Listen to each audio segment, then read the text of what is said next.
Hello guys, आप लोग देख सकते हैं हम लोग दिल्ली पुलिस कांस्टेबल, ठीक है, जो पिछली शिफ्टों में भी क्वेश्चन आए हैं उसका इसमें हम पूरा निचोड़ देखने वाले हैं। ठीक है, दिसंबर महीने में यदि आपका पेपर इन शिफ्टों में लगा हुआ है तो ये क्लास आपके लिए मोस्ट इम्पोर्टेंट है, क्योंकि इसमें हम लोग वही क्वेश्चन लेके आए हैं जो पिछले अभी शिफ्टों में आए हुए क्वेश्चन हैं।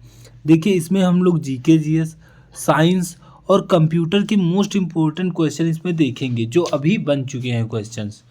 ठीक है, तो आप लोग देखिए यहाँ से, ये आज का पहला क्वेश्चन है। आप लोग इसका राइट आंसर बताइए। इसमें हम आज समझ लो ये मैराथन है तो इसमें ज़्यादा क्वेश्चन लेके आए हुए हैं। ठीक है, देखिए, भारतीय स्वतंत्रता संग्राम में काले पानी के नरक के नाम से प्रसिद्ध कौन सा स्थान था?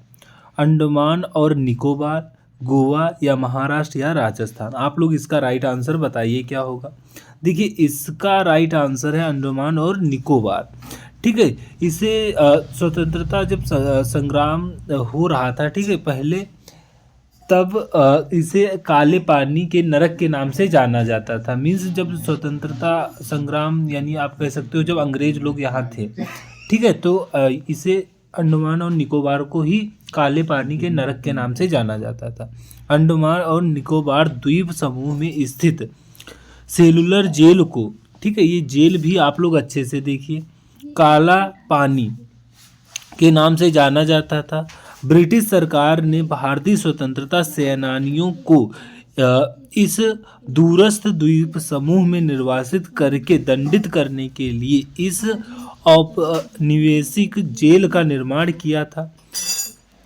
काला पानी की सजा को मौत से भी बदतर माना जाता था, क्योंकि यहाँ हालात नरक से भी बदतर माने जाते थे। ठीक है, तो ये चीज़ें आप लोग अच्छे से देखिए। कैदियों को मुख्य भूमि से पूरी तरह अलग कर दिया जाता था। वीर सावरकर और बटुकेश्वर दत्त जैसे कई स्वतंत्रता सेनानियों को यहाँ कैद किया गया था। तो ये चीज़ें आप लोग अच्छे से देख लीजिएगा, क्योंकि इनसे क्वेश्चन बने हुए हैं। आप लोग इसका राइट आंसर बताइए। क्वेश्चन नंबर 2, ये सारे मोस्ट इम्पोर्टेंट क्वेश्चन हैं। देखिए, भारत सरकार द्वारा योजना आयोग किस वर्ष स्थापित किया गया था? 1949, 1948, 1951, 1950?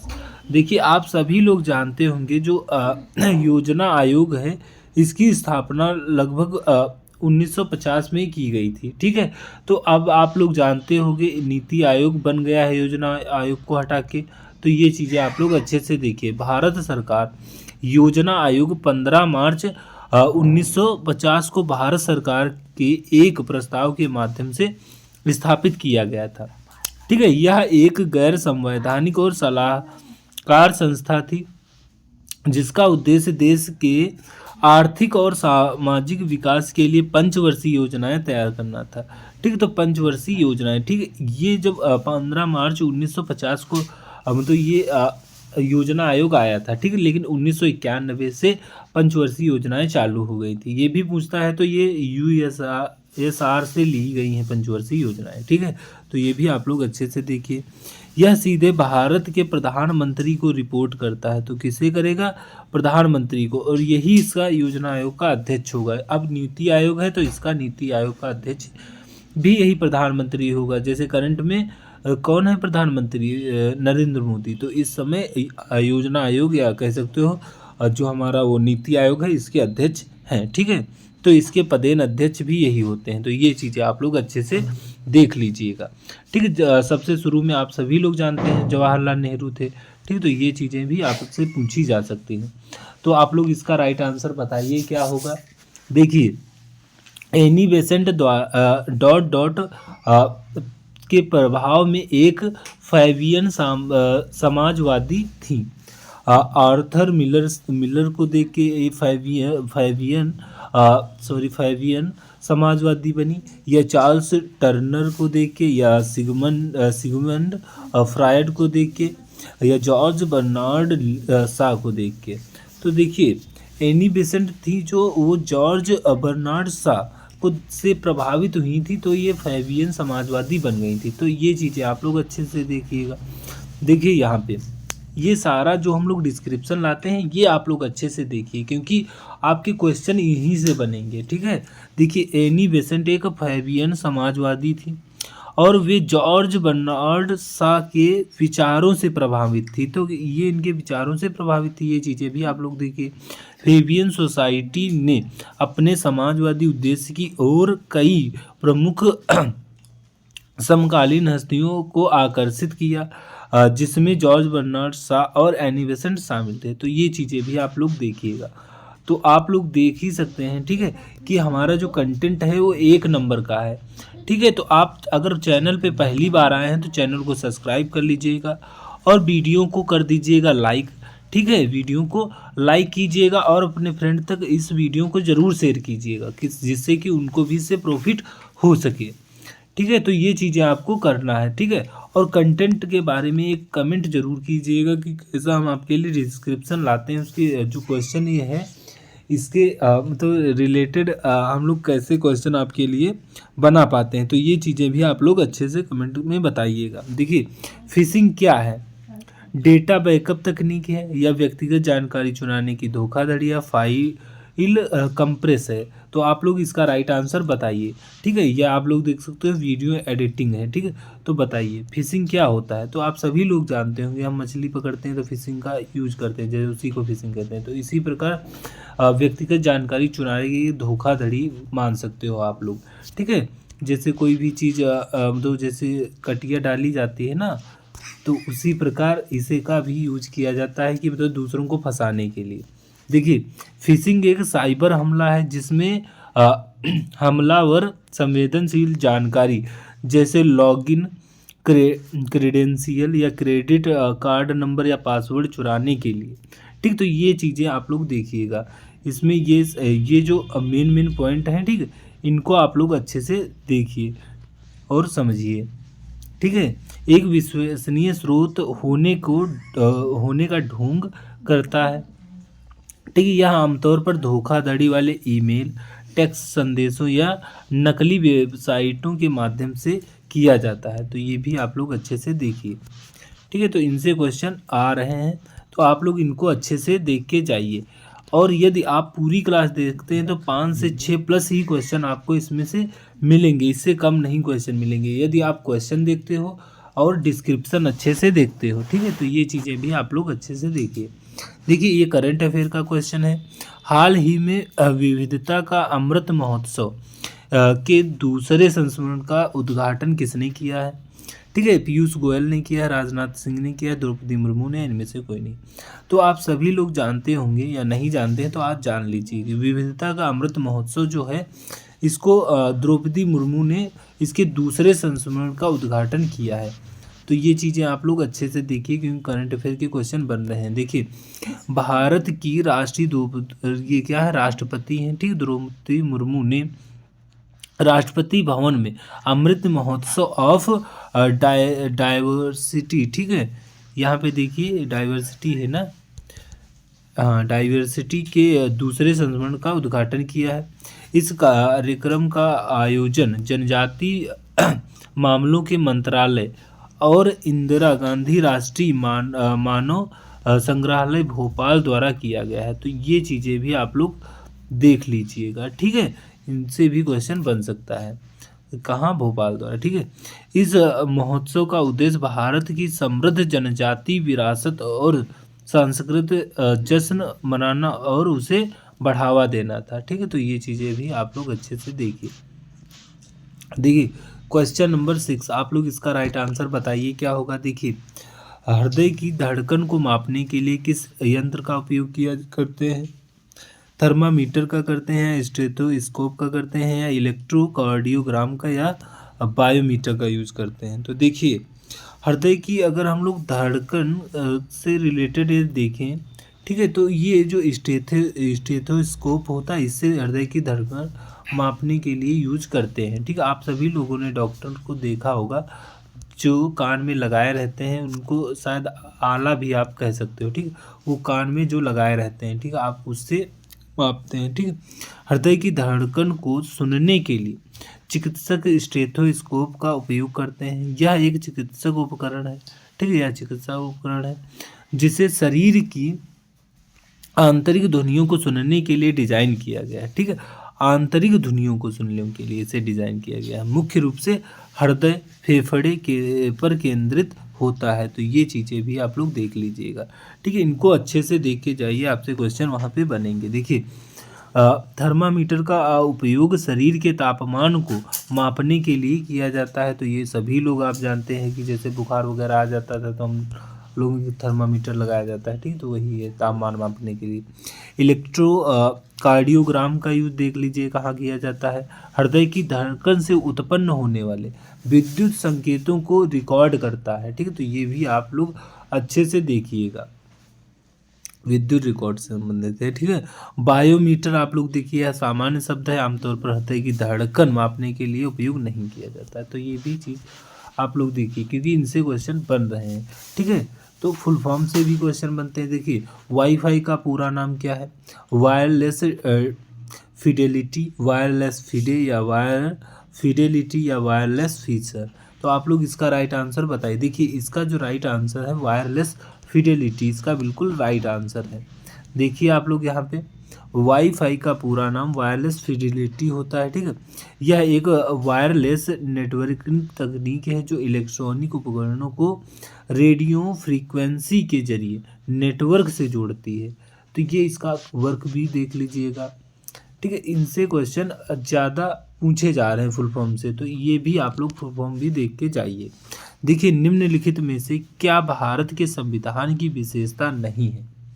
एकात्मक प्रणाली, ठीक है, मूलभूत अधिकार, संघीयता या सत्ता का विभाजन। तो आप सभी लोग जानते हैं पॉलिटी से क्वेश्चन तो आना ही आना है, तो इसे भी आप लोग अच्छे से देखिए।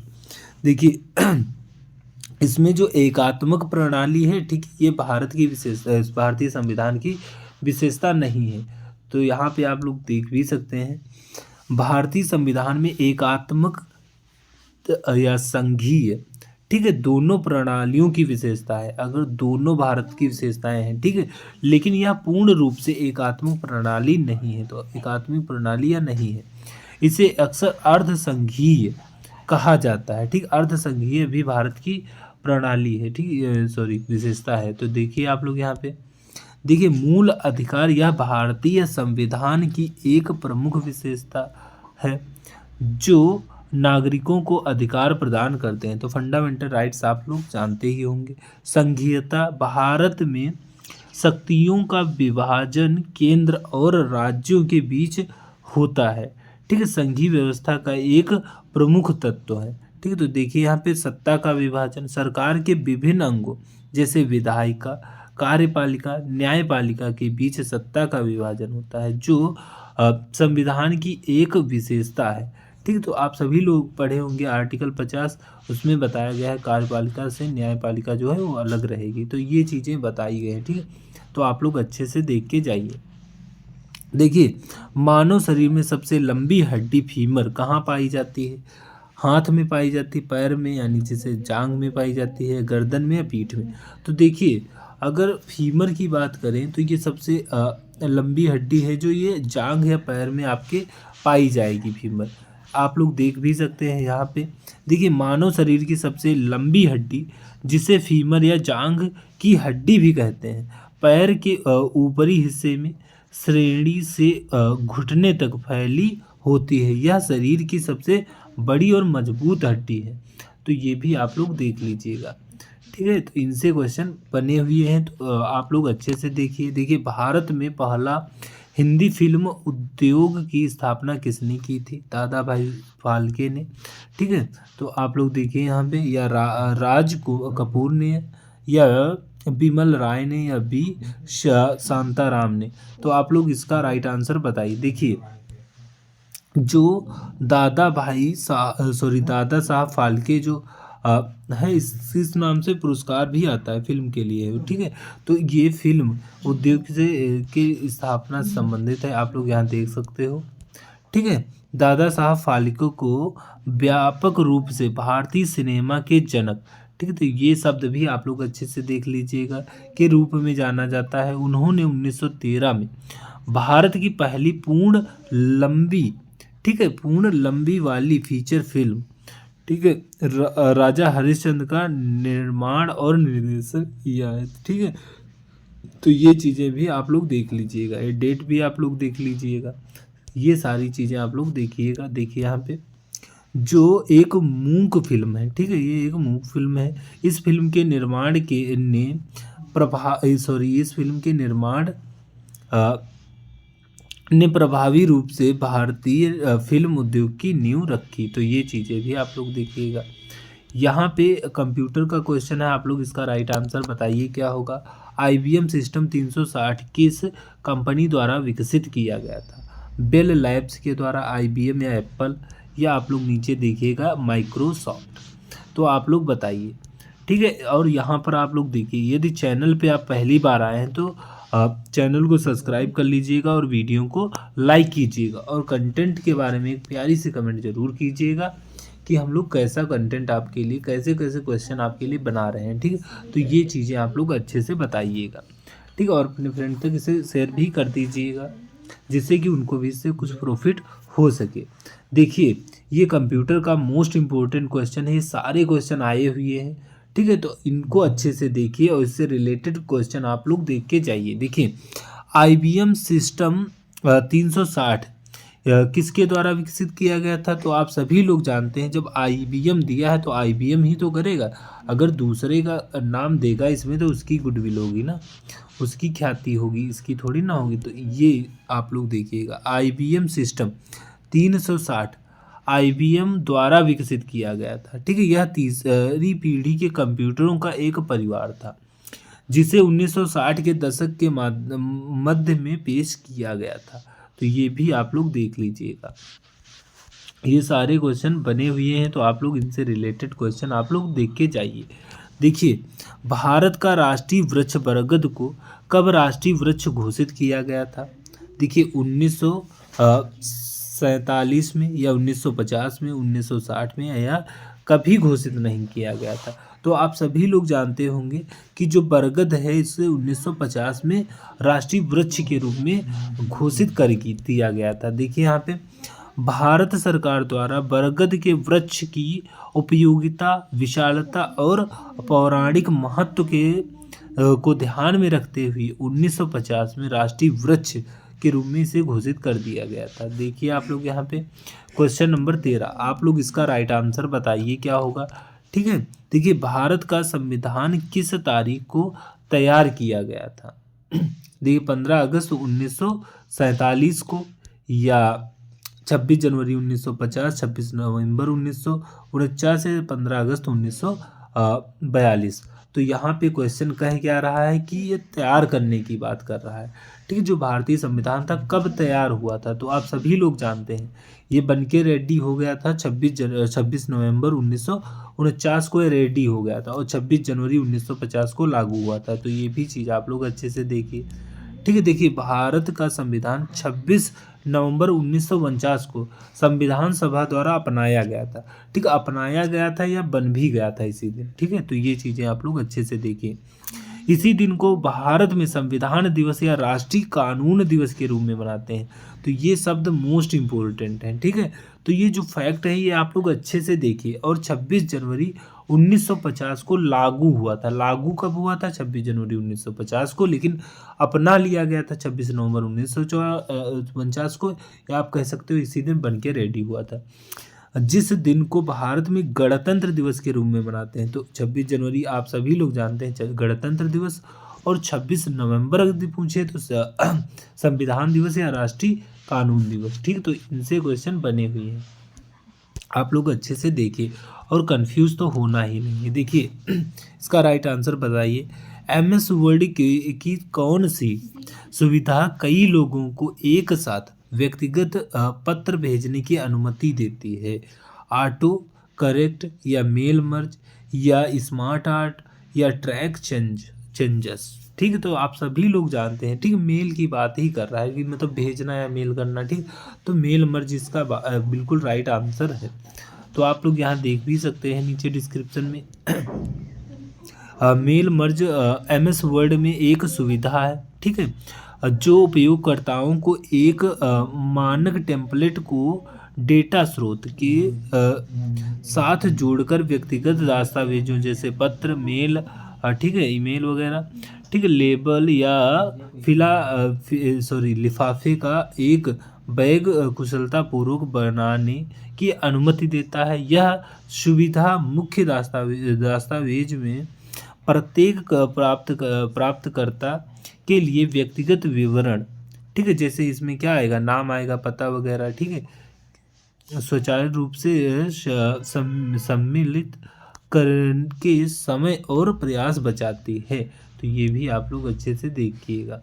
देखिए यहाँ पे ऑटो करेक्ट टाइप, ठीक, तो ये क्या होता है, ठीक, ऑटो करेक्ट टाइप करते समय, ठीक है, सामान्य वर्तनी और टाइपिंग त्रुटियों को स्वचालित रूप से ठीक कर देता है। जब हम लोग मतलब ऑटो करेक्ट क्या होता है, जब हम लोग टाइपिंग वगैरह करते हैं, ठीक है, तो ऑटो लगा होता है, ठीक, उसके माध्यम से मतलब ऑटो ही मतलब अपने आप ही स्वतः ही वो कनेक्ट तो सही कर देगा अगर गलत भी कुछ हो रहा है। स्मार्ट आर्ट क्या होता है, आपको जानकारी और विचारों के दृश्य प्रतिनिधित्व, जैसे कि कह सकते हो कि आरेख संगठनात्मक चार्ट बनाने में मदद करता है। ट्रैक चेंज क्या होता है, एक समीक्षा उपकरण है जो कई उपयोगकर्ताओं को दस्तावेज में किए गए संशोधन की निगरानी और प्रबंधन करने की अनुमति देता है। तो ये सारे शब्द मोस्ट इम्पोर्टेंट है, इन सभी को देख के जाइए।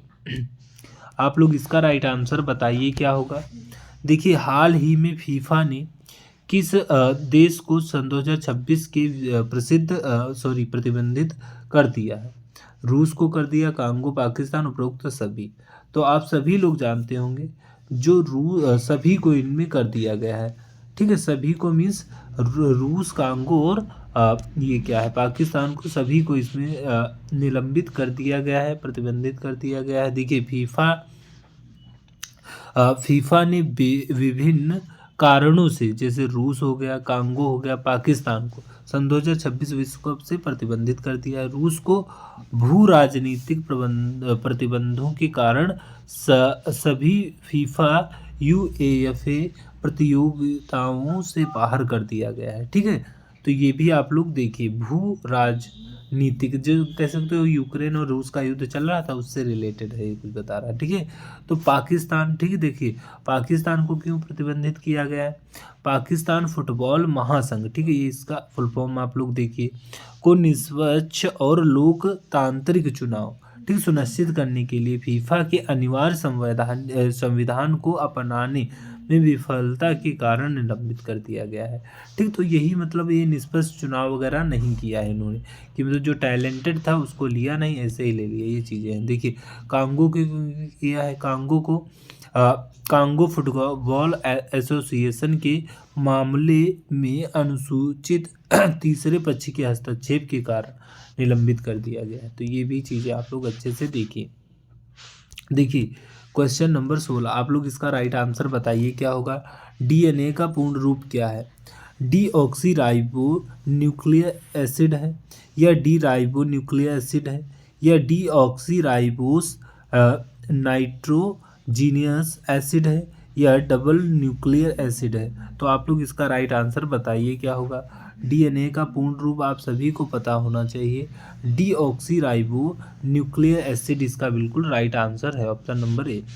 आप लोग यहाँ देख सकते हो डीएनए का पूर्ण रूप यहाँ देखिए आप, डीऑक्सीराइबो न्यूक्लियर एसिड है, ठीक है।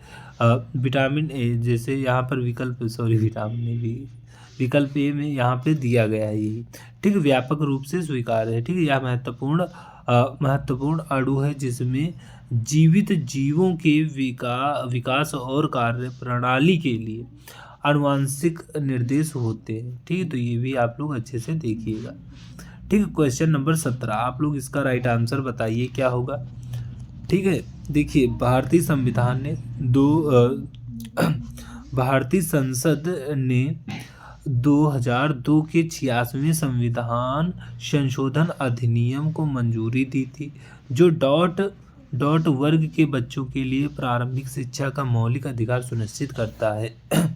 देखिए ये कह रहा है कि दो जो 86वां संविधान संशोधन सन 2002 में हुआ था, ठीक है, उसमें कितने वर्ष के बच्चों को मतलब अनिवार्य शिक्षा या प्रारंभिक शिक्षा देने का मौलिक अधिकार घोषित कर दिया गया था। 7 से 16 वर्ष के बच्चों को, या आप लोग देखिए 6 से 17 वर्ष, या 5 से 11 वर्ष, या 6 से 14 वर्ष बच्चों को।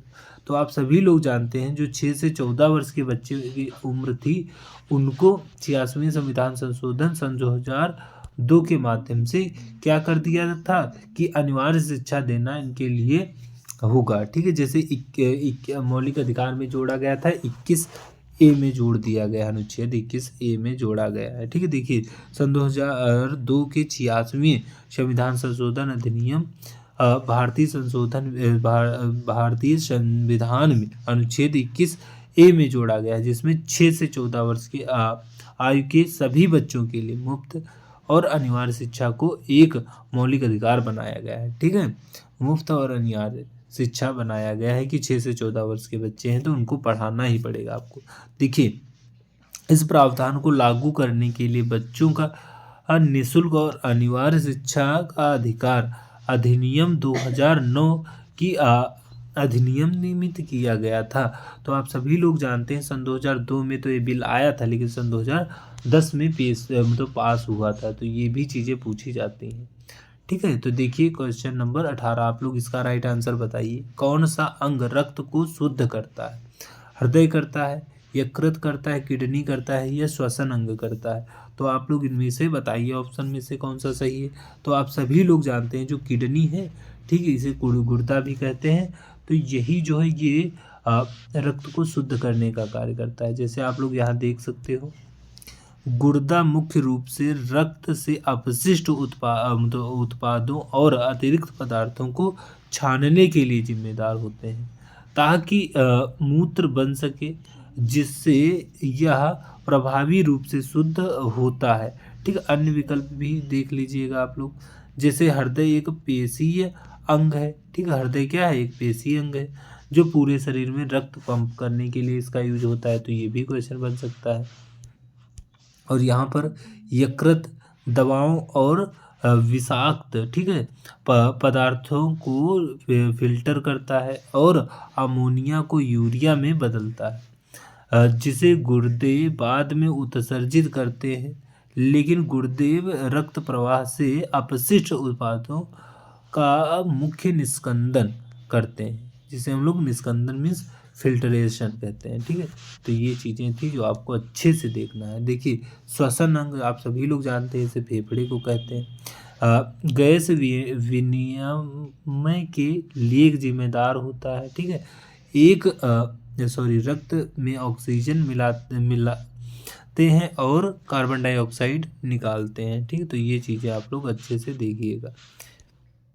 देखिए इसका राइट आंसर आप लोग बताइए क्या होगा। निम्नलिखित में से कौन उत्तर प्रदेश की निर्वाह फसल का उदाहरण है? जूट है, गेहूं है, या आप लोग देख सकते हैं यहाँ पे कपास है, या गन्ना है? तो आप लोगों को इसका राइट आंसर बताइए। देखिए इसका राइट आंसर है गेहूं, ठीक। तो गेहूं जो है उत्तर प्रदेश की एक निर्वाह फसल मानी जाती है। तो आप लोग यहाँ देख सकते हैं उत्तर प्रदेश में गेहूं एक प्रमुख रबी फसल में आती है, ठीक है, खाद्यान्न है, ठीक है, जिसे मुख्य रूप से व्यक्तिगत खपत, ठीक है, या निर्वाह के लिए उपयोग किया जाता है। जूट मुख्य रूप से पश्चिम बंगाल या असम में आपको प्राप्त होगी। तो जूट भी पूछता है, जूट कहाँ सबसे ज़्यादा होगा? तो पश्चिम बंगाल में, असम में होगा लेकिन सबसे ज़्यादा पश्चिम बंगाल में, ठीक। जबकि कपास कहाँ होगा? गुजरात और महाराष्ट्र, लेकिन सबसे ज़्यादा पूछा जाए भारत राज्य में तो गुजरात में होगा। और गन्ना कहाँ होगा? उत्तर प्रदेश में होगा सबसे ज़्यादा।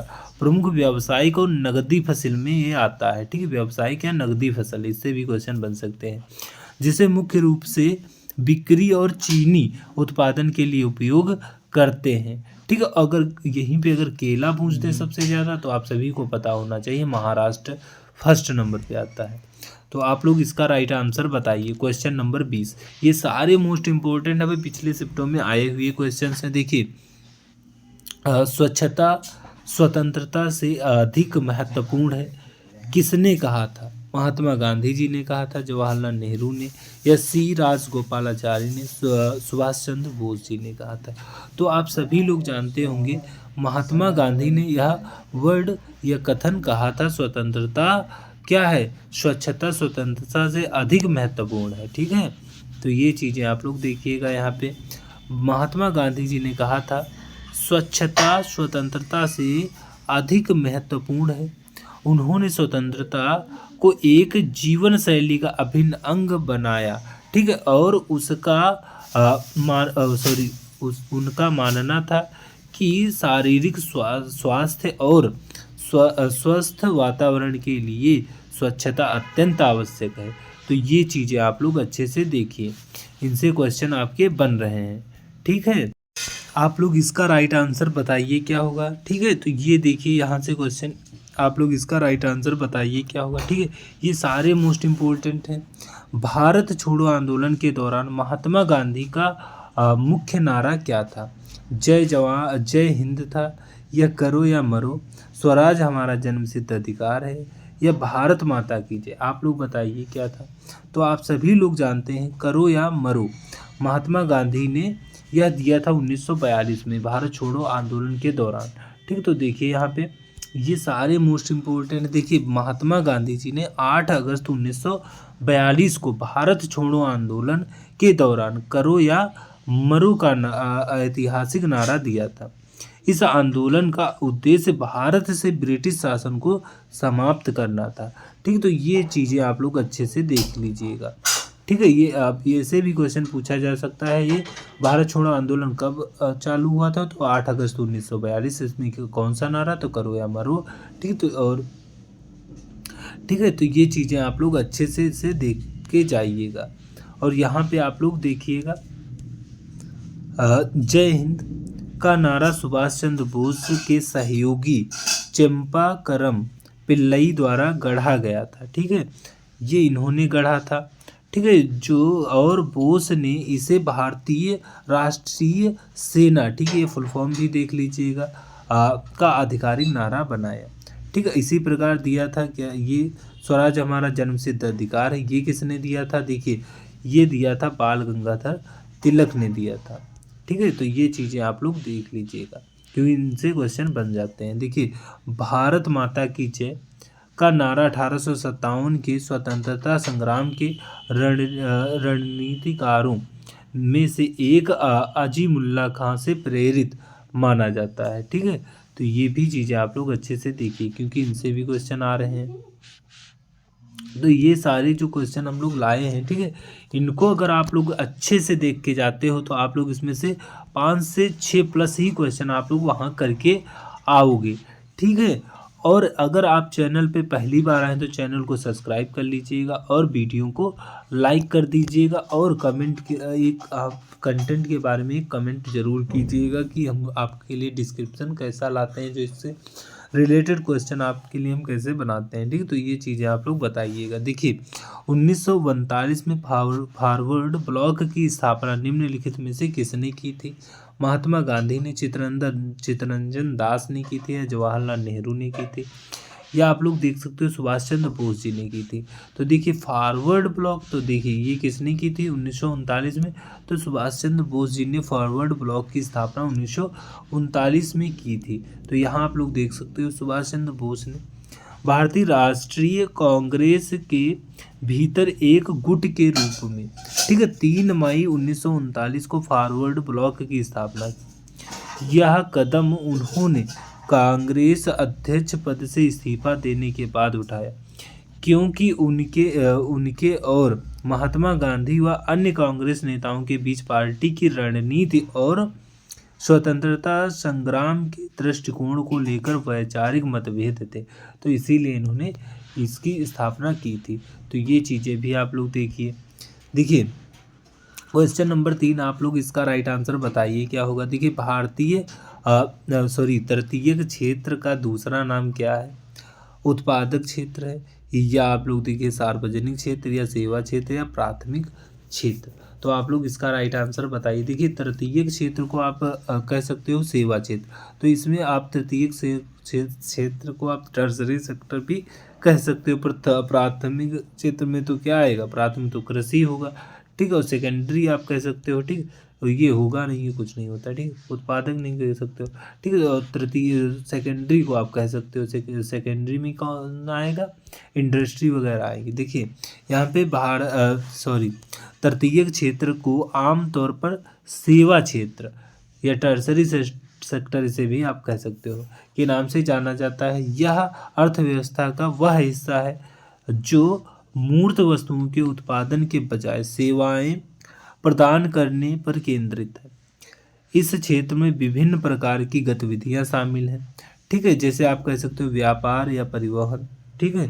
शिक्षा, स्वास्थ्य सेवा, बैंकिंग, बीमा, ठीक है। सूचना प्रौद्योगिकी और संचार, ठीक है। ये चीज़ें इसमें आती हैं। देखिए आप लोग यहाँ पे क्वेश्चन नंबर 4, आप लोग इसका राइट आंसर बताइए क्या होगा। कंप्यूटर में सबसे छोटी और सबसे तेज मेमोरी कौन सी है, ठीक है। देखिए कैश मेमोरी है, रजिस्टर्स है, मेन मेमोरी है, रोम है। आप लोग इसका राइट आंसर बताइए। देखिए इसका अगर राइट आंसर देखें हम लोग तो रजिस्टर्स जो होते हैं ये कंप्यूटर में क्या होते हैं, सबसे ये छोटी मेमोरी आपको मिलेगी और सबसे तेज मिलेगी, ठीक है। क्योंकि इसमें स्पेस वगैरह आप लोग नहीं ज़्यादा यूज कर सकते हो, ठीक है। देखिए कंप्यूटर में रजिस्टर सबसे छोटी सबसे तेज मेमोरी है, ठीक है। रजिस्टर सीपीयू या सीपीयू का फुल फॉर्म है सेंट्रल प्रोसेसिंग यूनिट का एक हिस्सा होता है और सीपीयू, ठीक है, के भीतर स्थित होते हैं, ठीक। तो ये कहाँ लगा होगा, सीपीयू के भीतर रजिस्टर होता है, ठीक। जो डेटा तक त्वरित पहुंच प्रदान करते हैं, ठीक है। इनकी गति सबसे अधिक होती है लेकिन भंडारण क्षमता बहुत सीमित होती है। तो ये भी चीज़ आप लोग अच्छे से देखिए। यहाँ पे आप लोग देखिए कैश मेमोरी रजिस्टर की तुलना में धीमी होती है लेकिन मुख्य मेमोरी यानी रैम आप कह सकते हो से बहुत तेज होती है और सीपीयू और मुख्य मेमोरी के बीच एक बफर के रूप में कार्य करती है, ठीक है। मुख्य मेमोरी रैम क्या होती है, कैश और रजिस्टर दोनों की तुलना में धीमी होती है, ठीक है। तो ये भी देखिए। रोम क्या होती है, एक प्रकार की स्थायी मेमोरी होती है जो गैर वाष्पशील होती है, जिसका अर्थ है बिजली बंद होने पर भी डेटा बना रहता है, लेकिन रजिस्टर और कैश मेमोरी की तुलना में तेज नहीं होती है, ठीक है। तो इसका फुल फॉर्म पूछ सकता है, इसका भी पूछ सकता है। तो इसका रीड ओनली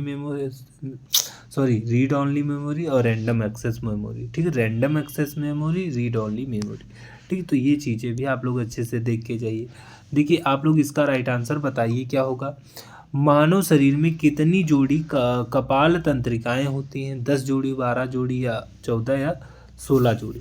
तो आप सभी लोग जानते होंगे 12 जोड़ी इसका बिल्कुल राइट आंसर है, क्योंकि मानव शरीर में यदि हम लोग देखें तो 12 जोड़ी यानी कपाल यानी खोपड़ी में देखी जाती हैं तो 12 जोड़ी, अगर पूरे शरीर में देखें तो अनगिनत है, ठीक है। तो ये चीज़ें आप लोग देखिएगा।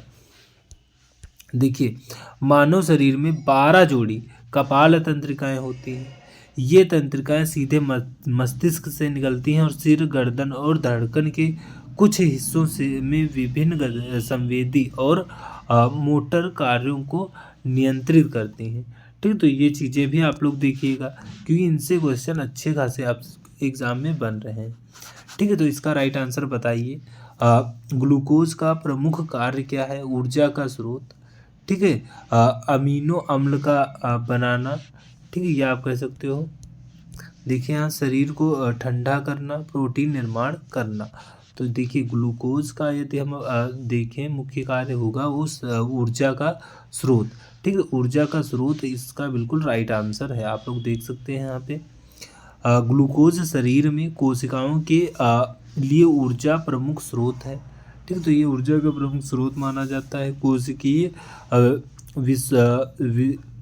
श्वसन की प्रक्रिया में ग्लूकोज टूटकर ऊर्जा कार्बन डाइऑक्साइड और पानी में परिवर्तित हो जाता है, ठीक है, जो शरीर की विभिन्न गतिविधियों के लिए ईंधन प्राप्त करता है, ठीक है। आप लोग देख ही चुके हैं, ठीक है।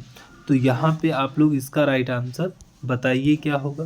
क्वेश्चन नंबर 7, ठीक है, इसका बताइए आंसर। देखिए कांग्रेस के विभाजन के समय अध्यक्ष कौन थे, पंडित नेहरू थे, मोतीलाल नेहरू थे या राम बिहारी बोस या लाला लाजपत राय थे, ठीक है। तो देखिए जब कांग्रेस का विभाजन, पहले आप ये बताइए कांग्रेस का विभाजन हुआ कब था? ठीक है, देखिए उस समय राम बिहारी बोस थे। ठीक, तो कांग्रेस का विभाजन कब हुआ था? 1907 में हुआ था। तो आप ये सभी लोग जानते होंगे। ठीक है, तो उस समय राम बिहारी बोस थे। देखिए यहाँ पे अ, भारतीय राष्ट्रीय कांग्रेस के विभाजन यानी सूरत विभाजन हुआ था 1907 में। ठीक है, इस समय कांग्रेस के अध्यक्ष राम बिहारी बोस या राम बिहारी घोष भी आप कह सकते हो। ठीक है, ये थे 1907 में हुआ था, सूरत का विभाजन था। ठीक, तो ये चीज़ें तो जो हैं आप लोग अच्छे से देख के जाइए, आपसे क्वेश्चन बनना चालू हो जाएंगे, क्योंकि इन्हीं को घुमा फिरा के क्वेश्चन वो लोग पूछते हैं। देखिए, हाल ही में कौन दुनिया का तीसरा बड़ा डोमेस्टिक एविएशन मार्केट बना है या बन गया है? चीन बना है या जापान या भारत या इनमें से कोई नहीं। देखिए, डोमेस्टिक एविएशन मार्केट अगर देखा जाए तो भारत बन चुका है। ठीक है, आप लोग देख सकते हो यहाँ पे। देखिए, भारत जो है हाल ही में दुनिया का तीसरा सबसे घरेलू विमान बाजार ठीक बन गया है, तीसरा बना है। यह उपलब्धि पिछले एक दशक में हवाई यात्रियों की बढ़ती संख्या और एयरलाइन सीट क्षमता में 6.9% की उच्चतम औसत वृद्धि दर के कारण हासिल हुई है। इस रैंकिंग में भारत ब्राज़ील, जापान जैसे देशों को पीछे छोड़ चुका है। ठीक, तो ये चीज़ देखिए, जबकि अमेरिका और चीन ठीक है पहले और दूसरे नंबर पर, पहले पे अमेरिका, दूसरे पे चीन है और फिर तीसरे में भारत आ गया है। तो ये चीज़ें भी आप लोग देख लीजिएगा, क्योंकि इनसे क्वेश्चन अच्छे खासे बन रहे हैं। तो आप लोग इसका राइट आंसर बताइए क्या होगा? निम्नलिखित में से किसी देश में संवैधानिक शक्तियों का वितरण केंद्र या राज्य केंद्र के बीच किया गया है? ठीक, भारत, न्यूजीलैंड, संयुक्त राज्य अमेरिका, ऑस्ट्रेलिया। ये कह रहा है कि केंद्र और राज्य दोनों के बीच जो शक्तियों का बंटवारा किस कि कहाँ पर कौन से किस देश के संविधान में हुआ है? ठीक, तो ये अपने भारत में ही तो हुआ है, केंद्र और राज्य के बीच शक्तियों का बंटवारा है। ठीक, तो ये भी तो आप लोग जानते ही होंगे। देखिए, अनुसूची 7 को आप लोग पढ़ ही चुके होंगे। देखिए, संघवाद सरकार की एक प्रणाली है जिसमें सत्ता को एक केंद्रीय प्राधिकरण और देश की विभिन्न घटक इकाइयों के बीच विभाजित किया गया है। भारत में शक्तियों का विभाजन संविधान द्वारा आवंटित किया गया है, जिसमें 3 सूचियां शामिल होती हैं, जैसे संघ सूची, राज्य सूची, समवर्ती सूची। ठीक, संघ सूची में केंद्र बनाएगा, राज्य सूची में राज्य बनाएगा, समवर्ती सूची में दोनों बनाएंगे। ठीक है, जो केंद्र और राज्यों के बीच शक्तियों के विभाजन को निर्देशित करता है। ठीक, तो ये चीज़ें आप लोग देखिएगा। अनुसूची कितनी है? 7 में ये सारी चीज़ें आती हैं। ठीक है, अनुसूची 7 में आती है। ठीक है, तो ये चीज़ें आप लोग अच्छे से देख के जाइए। आप लोग इसका राइट आंसर बताइए क्या होगा? ठीक है, तो ये सारे मोस्ट इम्पोर्टेंट हैं। ये क्वेश्चन आप लोग बताइएगा, क्योंकि ये सारे क्वेश्चन पूछे जा चुके हैं, तो इनको अच्छे से देखिए। और इसका डिस्क्रिप्शन जो लाए हैं, इससे रिलेटेड क्वेश्चन जो हम लोग लाए हुए हैं, उनको भी अच्छे से देखिए। आपसे क्वेश्चन अच्छे खासे वहाँ पे बनेंगे। देखिए, मानव शरीर में सबसे बड़ी तंत्रिका कौन सी है? ऑप्टिक तंत्रिका है या वेगस तंत्रिका है या कटिस स्नायुशूल तंत्रिका है या ट्राइजेमिनल तंत्रिका है? देखिए, इसका जो राइट आंसर है, मानव शरीर में अगर हम लोग सबसे बड़ी तंत्रिका अगर देखें तो कटिस स्नायुशूल तंत्रिका सबसे बड़ी होती है। आप यहाँ देख भी सकते हैं। देखिए, कटिस स्नायुशूल तंत्रिका, जिसे आसन तंत्रिका या सियाटिक तंत्रिका भी कहा जाता है, मानव शरीर की सबसे लंबी और क्या है, सबसे बड़ी तंत्रिका है। यह तंत्रिका निचली रीढ़ से निकलती है और निलंबों से होते हुए प्रत्येक पैर के पिछले हिस्से से पैर तक जाती है। यह निचले शरीर के प्रेरक और संवेदी कार्यों के लिए जिम्मेदार है। ठीक, तो ये चीज़ें भी आप लोग अच्छे से देखिएगा, क्योंकि इनसे भी क्वेश्चन बनते हैं। आप लोग इसका राइट आंसर बताइए क्या होगा? 1906 में मुस्लिम लीग की स्थापना कहाँ हुई थी? लखनऊ में, लाहौर में या ढाका में या दिल्ली में? आप लोग इसका राइट आंसर बताइए क्या। तो 1906 में यदि मुस्लिम लीग की स्थापना देखें तो ढाका में हुई थी। ढाका बांग्लादेश की राजधानी करंट में है, ठीक। तो ये चीज़ें आप लोग देखिएगा। देखिए मुस्लिम लीग की स्थापना 30 दिसंबर 1906 को ढाका, ठीक है, अब वो बांग्लादेश की राजधानी है, में हुई थी। इस संगठन की स्थापना ब्रिटिश भारत के मुसलमानों के राजनीतिक अधिकारों की रक्षा और विस्तार के उद्देश्य से की गई थी, ठीक है। नवाब ख्वाजा सलीमुल्लाह आगा खां और मुहसिन उल मुल्क सहित अन्य नेताओं ने इसकी स्थापना में महत्वपूर्ण भूमिका निभाई थी, ठीक है। तो ये चीज़ें हैं जो आप लोग अच्छे से देखिए। देखिए क्वेश्चन नंबर 12, ठीक है, क्वेश्चन नंबर 12 आप लोग इसका राइट आंसर बताइए क्या होगा। ये सारे क्वेश्चन मोस्ट इम्पोर्टेंट हैं आपके लिए, तो आप लोग अच्छे से देखिए, आप लोग इन्हें छोड़ के नहीं आइएगा। देखिए हाल ही में किस देश ने वर्ष सन 2025 में अपने सैन्य खर्चे में 7.2% की वृद्धि की? चीन ने की है, रूस ने, अमेरिका ने या भारत ने? तो आप सभी लोग जानते हैं कि जो चीन है इसने 7.2% की वृद्धि कर दी है अपने सैन्य खर्चे में, ठीक है। तो ये चीज़ें आप लोग अच्छे से देखिए, यहाँ पे आप लोग डिस्क्रिप्शन भी देख सकते हैं। चीन ने सन 2025 के लिए अपने रक्षा बजट में 7.2% की वृद्धि की घोषणा की है। यह वृद्धि चीन के आधुनिकीकरण और सैन्य क्षमताओं के विस्तार के प्रयासों का हिस्सा है, ठीक है। तो ये चीज़ें थी जो आप लोगों को अच्छे से देखना है। ये सारे क्वेश्चन आप लोग अच्छे से देखिए और करके भी आइएगा, छोड़िएगा मत। देखिए निम्नलिखित में से कौन सा शब्द 42वें संविधान संशोधन, ठीक है, अधिनियम द्वारा प्रस्तावना में जोड़े गए थे? विचार की स्वतंत्रता, समाजवादी, धर्मनिरपेक्ष, भाईचारा जो गरिमा का आश्वासन देता है, न्याय और सामाजिक, ठीक। तो आप लोग देखिए 42वें संविधान ये हुआ कब था? 1976 में।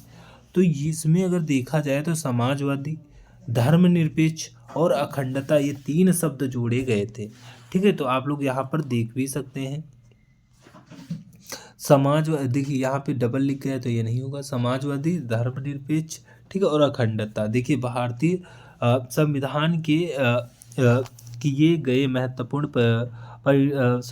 परिवर्तनों के कारण 42वें संविधान संशोधन अधिनियम 1976 को अक्सर लघु संविधान कहते हैं। तो मिनी कॉन्स्टिट्यूशन या लघु संविधान भी आप 42वें संविधान 1976 को कह सकते हो। क्यों कह सकते हो? क्योंकि इसमें बहुत सारे संशोधन हुए हैं, तो एक छोटा संविधान बन गया है, ठीक है। मुख्य परिवर्तनों से एक प्रस्तावना में 3 शब्दों को वही जोड़ा गया है। 3 शब्द इसमें जोड़े गए हैं, कौन कौन से? समाजवादी, धर्मनिरपेक्ष और अखंडता, ठीक है, ये 3 शब्द जोड़े गए हैं। तो ये चीज़ें भी आप लोग देखिएगा। देखिए समाजवादी, ठीक है, धर्मनिरपेक्ष को एक साथ एक विकल्प के रूप में सूचीबद्ध किया गया है, ठीक है। यह होता, तो यही बताया गया है कि समाजवादी, धर्मनिरपेक्ष और अखंडता, ठीक है। तो ये शब्द आप लोग अच्छे से देखिए, इसी में जोड़े गए हैं। तो देखिए और इसका आंसर आप लोग बताइए। देखिए ये सारे मोस्ट इम्पोर्टेंट क्वेश्चन हैं। कौन सा MS ऑफिस घटक ईमेल, ठीक है, प्रबंधन के लिए उपयोग किया जाता है? MS Word, MS Excel, MS Outlook या MS एक्सेस, ठीक। तो इसका आप लोग राइट आंसर बताइए। देखिए इसका जो राइट आंसर है MS आउटलुक, इसका बिल्कुल राइट आंसर है। देखिए और इसका राइट आंसर आप लोग बताइए। ये क्वेश्चन बने हुए हैं तो इनको आप लोग अच्छे से देखिए। निम्नलिखित में से कौन सा विश्व का पहला इलेक्ट्रोमैकेनिकल कंप्यूटर था? मार्क 1, एनिएक या कोलोसस या एडवेग? देखिए इसका राइट आंसर क्या है? तो इसका राइट आंसर है मार्क 1। ये विश्व का इलेक्ट्रोमैकेनिकल कंप्यूटर पहला माना जाता है। तो आप लोग यहाँ देख भी सकते हो मार्क 1 को माना गया है, ठीक है। तो देखिए एक मैकेनिकल कंप्यूटर था जिसे 1900 कब किया गया था? 1944 में हार्वर्ड एकेल द्वारा IBM की फीडिंग, ठीक है, से बनाया गया था। यह एक अग्रणी मशीन थी जो मुख्य रूप से मैकेनिकल रिले पर निर्भर करती थी। ठीक, तो ये भी आप लोग देखिएगा। यहाँ पे आप लोग देख सकते हो जैसे एडवेक जो है यह पहला सामान्य उद्देश्य वाला इलेक्ट्रॉनिकल, ठीक है, डिजिटल कंप्यूटर था, ना कि इलेक्ट्रॉनिक था। ठीक है, और ये वैक्यूम ट्यूब पर आधारित था। ठीक है, वैक्यूम ट्यूब आप सभी लोग जानते हैं प्रथम पीढ़ी में यूज किए जाते थे। कोलोसस, ठीक है, पहला प्रोग्रामेबल इलेक्ट्रॉनिकल, ठीक है, डिजिटल कंप्यूटर था। ठीक है, तो ये भी आप लोग अच्छे से देख लीजिएगा। यहाँ पे आप लोग देख सकते हो एडवेक एनिएक, ये क्या है, एडवेक जो है वो एनिएक के बाद आया और संग्रहित प्रोग्राम, ठीक, अवधारणा को पेश करने वाला पहले कंप्यूटरों में से एक माना गया है। ठीक है, तो ये भी आप लोग अच्छे से देखिए। आप लोग इसका राइट आंसर बताइए क्या होगा। ये सारे मोस्ट इम्पोर्टेंट क्वेश्चंस हैं। हाल ही में किस राज्य सरकार ने जाति, आय और राष्ट्रीयता प्रमाण पत्र जैसे आवश्यक दस्तावेजों के लिए आवेदन शुल्क माफ कर दिया है? उड़ीसा ने कर दिया है, महाराष्ट्र या राजस्थान, या आप लोग देख सकते हो इनमें से कोई नहीं। तो देखिए इसका राइट आंसर क्या है, उड़ीसा राज्य ने यह किया है। ठीक है, कि उसने क्या किया है कि जाति, निवास, ठीक, जाति, ठीक, आय और राष्ट्रीय प्रमाण पत्र जैसे ये सारी चीज़ें पर शुल्क नहीं ली जाएगी, जैसे आधार कार्ड वगैरह हुआ। ठीक, देखिए उड़ीसा सरकार ने जाति, आय और राष्ट्रीयता प्रमाण पत्र जैसे आवश्यक दस्तावेजों के लिए कोई आवेदन शुल्क नहीं रखने की घोषणा की। इस तारीख को महाराष्ट्र सरकार ने इन प्रमाण पत्रों को प्राप्त करने के लिए आवश्यक हलफनामों के लिए स्टाम्प शुल्क माफ़ कर दिया है, जिससे छात्रों को वित्तीय बोझ कम हुआ है। ठीक, तो स्टाम्प शुल्क इसने महाराष्ट्र सरकार ने माफ़ किया है। ठीक, तो ये चीज़ें भैया आप लोग अच्छे से देखिएगा। ठीक है, और यहाँ पे आप लोग देख सकते हो क्वेश्चन नंबर 4, आप लोग इसका राइट आंसर बताइए क्या होगा। निम्नलिखित में से कौन वैदिक काल में राजा के लिए धार्मिक अनुष्ठान करता था? ठीक है, पुरोहित करता था, ग्रामीण या वज्रपति या सेनापति? आप लोग इसका राइट आंसर बताइए क्या होगा। देखिए इसमें अगर हम लोग देखें तो इसका राइट आंसर है पुरोहित। पुरोहित जो था ये वैदिक काल में राजाओं के लिए अनुष्ठान वगैरह, यज्ञ वगैरह कराता था। तो आप लोग यहाँ पे देख सकते हो वैदिक काल के दौरान पुरोहित, यानी इसे मुख्य पुजारी भी कह सकते थे, राजा के प्राथमिक सलाहकार और आध्यात्मिक मार्गदर्शन के रूप में से एक ये माने जाते थे। ठीक है, एक बहुत प्रभावशाली पद रखते थे। पुजारी राजा और राज्य की ओर से धार्मिक अनुष्ठान और यज्ञ करने के लिए जिम्मेदार थे, जिनके बारे में माना जाता है यथा कि वे शांति के समय समृद्धि और युद्ध में विजय सुनिश्चित करते हैं। ठीक है, तो ये चीज़ें आप लोग अच्छे से देखिएगा। ठीक है, यहाँ पे आप देख सकते हो कुछ पद दिए गए जैसे पुरोहित, राजा के बाद सबसे महत्वपूर्ण अधिकारी, मुख्य पुजारी। ठीक है, तो अभी हमने देखा है सारी चीज़ें। ठीक है, देखिए ग्रामीण, ठीक है, तो ग्रामीणी तो आप लोग जानते ही होंगे। गांव का मुखिया जो स्थानीय और नागरिक प्रशासन के लिए जिम्मेदार था। ठीक, वज्रपति चारागाह भूमि के प्रभारी अधिकारी थे। ठीक, सेनापति तो सेनानी आप लोग जानते ही होंगे, सेना का कमांडर जो सैन्य मामलों के लिए जिम्मेदार था। तो ये चीज़ें हैं जो आपको अच्छे से देख के जाना है। देखिए इसका आप लोग राइट आंसर बताइए क्या है। ठीक है, तो ये सारे क्वेश्चन आपके लिए क्या है, मोस्ट इम्पोर्टेंट है। ठीक है, कोशिका की खोज किसने की थी? खोजों से भी क्वेश्चन बन रहे हैं। चार्ल्स डार्विन ने की थी, या रॉबर्ट हुक ने, या ग्रेगर मेंडल ने, लुईस पास्चर? देखिए आप लोग इसका राइट आंसर बताइए क्या होगा। देखिए कोशिका की खोज आप सभी लोग जानते हैं, रट गया होगा कि कोशिका की खोज किसने की है, रॉबर्ट हुक ने की है। ठीक है, तो किसने की है, रॉबर्ट हुक ने की है। आप लोग यहाँ पर देख भी सकते हैं। देखिए कोशिका की खोज रॉबर्ट हुक ने कब की थी, तो 1665 में की थी। उन्होंने स्वनिर्मित सूक्ष्मदर्शी से कॉर्क के पतले, ठीक है, टुकड़े का अवलोकन किया और पाया कि कॉर्क की संरचना मधुमक्खी के छत्ते जैसी थी। जिसमें छोटी छोटी कई मतलब छोटी छोटी कई कच्छ थे। उन्होंने इन कच्छों को सेल्यूले, ठीक क्या कहा है, तो सेल्यूले कहा है, ठीक है, या कोशिका के नाम से कहा है। तो ये भी आप लोग कोशिका का ये दूसरा नाम है, इसे भी आप लोग देख सकते हो। तो ये चीजें हैं जिससे देखिए, और इसका राइट आंसर बताइए क्या होगा। ये सारे मोस्ट इम्पोर्टेंट क्वेश्चंस हैं। देखिए रॉलेट, ये शायद रिपीटेड क्वेश्चन है, तो हम लोग हटा दे रहे हैं इनसे। आप लोग इसका राइट आंसर बताइए क्या होगा। देखिए क्वेश्चन नंबर 16, आप लोग इसका राइट आंसर बताइए। प्रतिरोधकता का एसआई मात्रक है, ओम है, या आप लोग देख सकते हो मोह है, या ओम मीटर है, या वोल्ट प्रति एम्पियर है। आप लोग इसका राइट आंसर बताइए। तो प्रतिरोधकता का जो एसआई मात्रक होगा वो ओम मीटर होता है, आप सभी लोग जानते हैं। अगर यहीं प्रतिरोध होता तो ओम सिर्फ होता। तो ये चीज़ें आप लोग अच्छे से देखिए। देखिए ओम मीटर है, ठीक, किसका है, प्रतिरोधकता का, ठीक है। किसी पदार्थ का वह गुण जो यह निर्धारित करता है कि वह विद्युत धारा के प्रवाह का कितना विरोध करता है। तो ये चीज़ें हैं ओम, तो प्रतिरोधकता इसे कहते हैं, रेजिस्टेंसी, ठीक है। तो ओम मीटर होता है प्रतिरोधकता का, ठीक। अगर यही प्रतिरोध होता है तो ओम होता है सिर्फ, ठीक। तो ये चीज़ें आप लोग देखिएगा। आप लोग इसका राइट आंसर बताइए क्या होगा, ठीक। निम्नलिखित में से किस क्षेत्र में वर्षा, जो वर्ष यहाँ नहीं है, वर्षा होगी, ठीक, सॉरी, वर्ष में सर्वाधिक वर्षा होती है, ठीक। यहाँ पे कुछ वर्ष नहीं होगा ना, यहाँ सर्वाधिक वर्षा आता है। ऐसा कौन सा क्षेत्र है जहाँ पे सर्वाधिक वर्षा होती है, ठीक। देखिए जोधपुर में होता है, या नागपुर में होता है, या शिलोंग, या चेन्नई। देखिए सबसे ज़्यादा अगर देखा जाए वर्षा क्षेत्र में तो ये शिलोंग में आपको मिलेगा, क्योंकि ये मेघालय का क्षेत्र है, इसमें गारो खासी जयंतिया वगैरह ये सारी पहाड़ियाँ मिलती है, ठीक।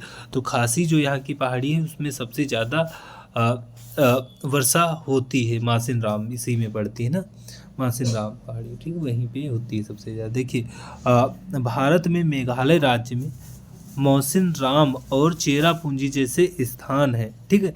क्या कौन कौन से हैं, ये आप लोग स्थान देख लीजिएगा जहाँ विश्व में सर्वाधिक वर्षा दर्ज की जाती है। शिलोंग जो मेघालय की राजधानी है, खासी पहाड़ियों के कारण उत्पन्न पर्वतीय प्रभाव के कारण इन अत्यधिक वर्षा वाले क्षेत्रों के निकट स्थान और यहाँ भी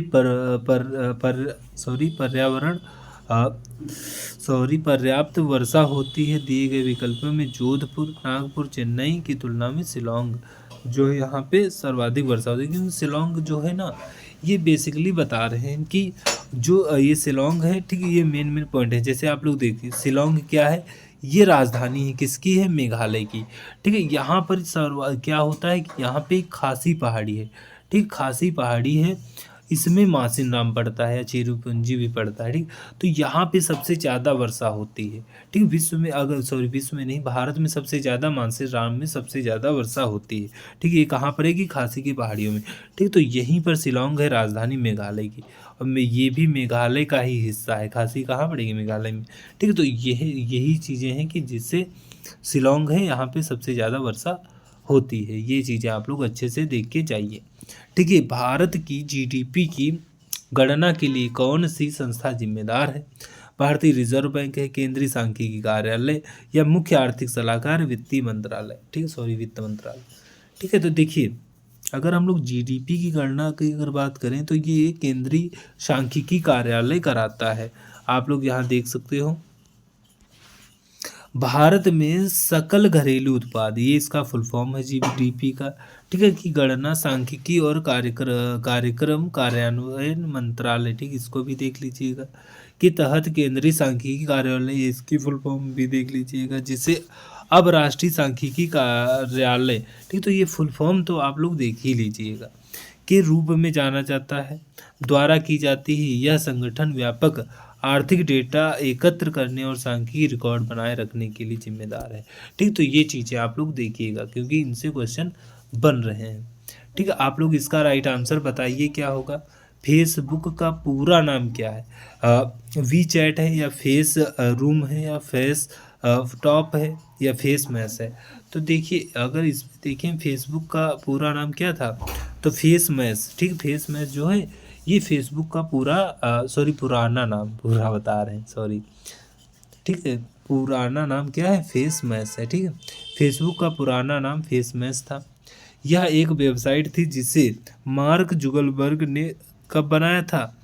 2003 में हार्वर्ड विश्वविद्यालय में पढ़ते समय बनाया था। ठीक है, मार्क जुगलबर्ग ने बनाया था, 2003 में बनाया था। तो ये पहले एक वेबसाइट थी। ठीक है, फेसबुक, इसका नाम क्या था? फेस मैस से बनाया था। ठीक है, लेकिन अब तो फेसबुक है ना।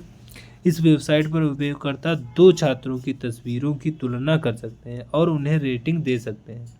बाद में 4 फरवरी 2004 को, ठीक है, तो ये डेटें भी आप लोग देख लीजिएगा, जुगलबर्ग ने thefacebook.com नामक एक social media networking website launch की, जो कि आज फेसबुक के नाम से हम लोग जानते हैं।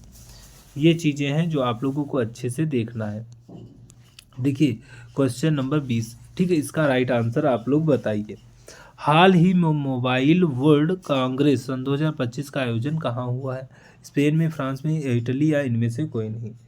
देखिए इसका अगर देखें करंट अफेयर का क्वेश्चन है, ये स्पेन में हुआ है मोबाइल वर्ल्ड कांग्रेस का आयोजन। ठीक है, तो आप लोग यहाँ देख सकते हो मोबाइल वर्ल्ड कांग्रेस। ठीक है, ये इसका फुल फॉर्म है। सन 2025 का आयोजन 3 से 6 मार्च सन 2025 को बार्सिलोना, ठीक है, स्पेन में हुआ है। ठीक है, तो देखिए यह कार्यक्रम प्रौद्योगिकी और दूरसंचार क्षेत्र के लिए सबसे बड़े आयोजन में से एक मान सकते हो आप लोग। ठीक है, भारत का प्रतिनिधित्व केंद्रीय संचार मंत्री श्री ज्योतिरादित्य, ठीक है, सिंधिया ने किया था। ठीक है, तो ये वहाँ यहाँ से गए थे। तो ये चीज़ें हैं जो आप लोगों को अच्छे से देखना है।